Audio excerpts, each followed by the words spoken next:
Hi friends, good morning. ಇದು ಬಂದು Monday log. ನಾನು ಬೆಳಿಗ್ಗೆನೇ ರೆಡಿಯಾಗಿ ಇವಾಗ ಬಸ್ ಸ್ಟಾಪ್ ಕಡೆ ಹೊರಟೆ. ಬಸ್ ಸ್ಟಾಪಿಂದ ಇವಾಗ ಸೀದಾ ಊರಿಗೆ ಹೋಗ್ತಿದ್ದೀನಿ. ಅಲ್ಲಿ ನಮ್ಮ ಅಣ್ಣ ಸ್ವಾಮಿಯವರು ಬಂದು ನನ್ನ ಪಿಕ್ ಮಾಡಿಕೊಂಡು ಮನೆಗೆ ಅಲ್ಲೇ ಡ್ರಾಪ್ ಮಾಡಿ ಅವರು ಹಾಗೆ ವಾಪಸ್ ಹೋಗ್ತಾರೆ. ಅದಾದಮೇಲೆ ಮನೇಲಿ ಅಮ್ಮ ಅಣ್ಣ ಸ್ವಾಮಿಯವರಿಗೆ ತೊಗೊಂಡೋಗಿ ಏನೇನು ತಿಂಡಿ ಬೇಕು ಅದೆಲ್ಲ ಮಾಡ್ತಿದ್ರು. ಹಾಗೆಯೇ ತೋಟದಲ್ಲಿ ಒಂದು ವಾಕ್ ಮಾಡಿದೆ. ಎಲ್ಲ ಹೇಗಿದೆ ಅಂತ ಒಂದು ಸ್ವಲ್ಪ ನೋಡಿದೆ. ಅದನ್ನು ಸ್ವಲ್ಪ ಹಾಗೆಯೇ ಕೆಲವೊಂದು ಕ್ಲಿಪ್ಸ್ನ ತೊಗೊಂಡೆ. ಅದಾದಮೇಲೆ ನಾವು ಅಲ್ಲಿ ಪೂಜೆ ಮಾಡಿದ್ರು ಅಲ್ವಾ ಎಲ್ಲ.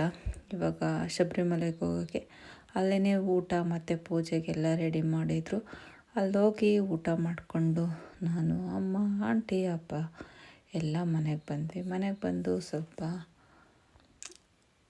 ಬಿಸಿನೀರು ಕುಡಿದು ಸ್ವಲ್ಪ ಗಂಟಲೆಲ್ಲ ಯಾಕೋ ಕಿಚ್ಚು ಕಿಚ್ಚಾಗಿತ್ತು. ಇದಾಗಿತ್ತು ಇವತ್ತಿನ ದಿನ.